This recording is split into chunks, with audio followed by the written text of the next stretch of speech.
You're listening to The Moose and the Loose, your 10 minutes action-packed financial podcast with your host, Mike Yahoo.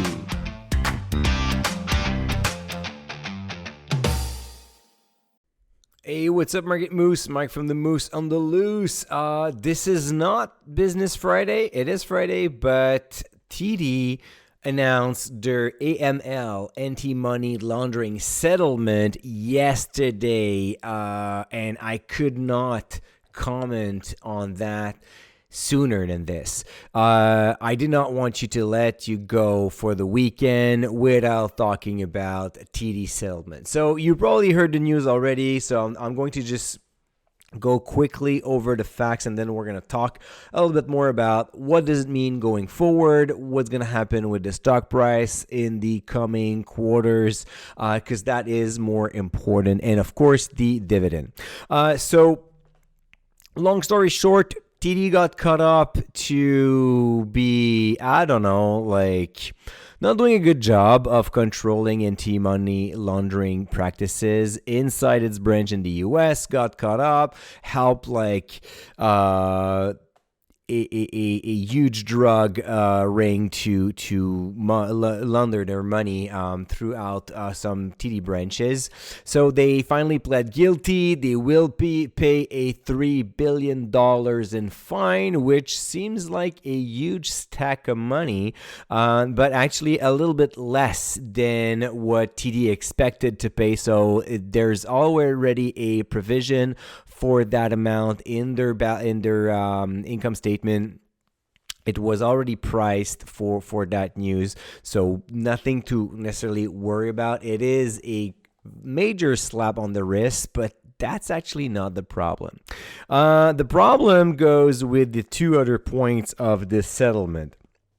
So the second point is that their asset in the U.S. will be capped at the level as of September 30th. So it's roughly a little bit over 400 billions. But long story short, they will not be able to grow their assets in the U.S. And there's no time limit on that at this point. So it will be up to the DOJ and the regulators to decide at one point that TD's being a good boy, they're following the rules now, and now it's time to lift up those restrictions. So we don't know for how long, and that's going to hurt. It's going to hurt because it's 1/3 of the business is made in the U.S. So TD, yes, it is very strong in Canada, but their major growth vector, the engine behind TD's growth right now, is really expanding through the U.S., which is not something they will be able to do. So no more acquisition over there, no more growing their loan portfolio. They are stuck in the penalty box. We don't know, it's not going to be forever, but it's certainly not going to be for 12 months. So expect a few years for that. So the growth will be highly limited moving forward. And that is one of the major things. I told you already, I feared that this would happen. And unfortunately, it did.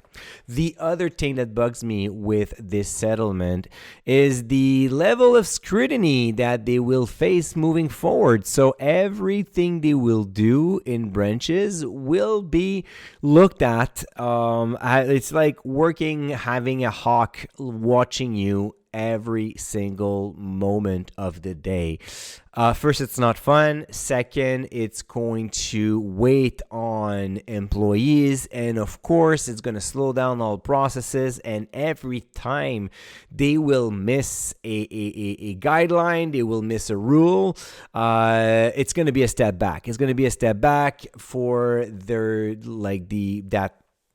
that babysitter that will maybe stay around for several years, and again for the asset cap lift. So what does it mean for you as an investor? Of course, it's not good news. The stock price dropped by about 6% yesterday. And so far for the full year, including the dividend, the total return is pretty much flat, slightly down, while the TSX is up 17-18%, including dividends. So definitely TD lags big time. And moving forward, it's not going to stop. To have an idea of what's going to happen, you can look at the story around Wells Fargo. So Wells Fargo, a well-known big U.S. banks that got caught up by putting so much pressure on their representative to open bank's account, to sell credit cards and so on, that the sales objective were so high, there was so much pressure that eventually a lot of branches started to go a little bit sideways and cut corners and actually do stuff they should have not done by opening more accounts, selling more cards, sometimes without the consent of clients. And again, long story short, they saw their asset being capped for a while. And that was catastrophic for Wells Fargo, of course, because they only do business in the US. For TD, it's not as bad because, yes, it's the growth vector for TD, a big one, but it's 1/3 of its business that is being affected, not the entire business. So they will continue to grow in Canada. So it's not the end of the world, but it's definitely not good news. So moving forwards, what it means to you as an investor, well, to be honest, I'm not super optimistic at this point. The asset cap was the worst case scenario. It just happened. I don't see TD growing very fast compared to other banks. So it's not going to kill TD, and TD is still going to be an amazing bank like for the long haul. But in the meantime, for the next few years, chances are your money is better invested in another Canadian bank than this one. I expect TD to be like a deluxe bond for the time it's being in the penalty box. In other words, I don't expect much from the stock price for the next 2-3 years. Of course it's going to fluctuate, but I don't think it's going to bring some solid results. I think it's going to be just basically the dividend. Small increases. I don't think it would be responsible for TD to keep up with high single-digit dividend growth policy, so maybe low single-digit, something similar to what just happened with Scotiabank at 3%. Hopefully, they're not going to go exactly like Scotia because Scotia decided to put a full pause in 24 and not increase its dividend for a full 12 months.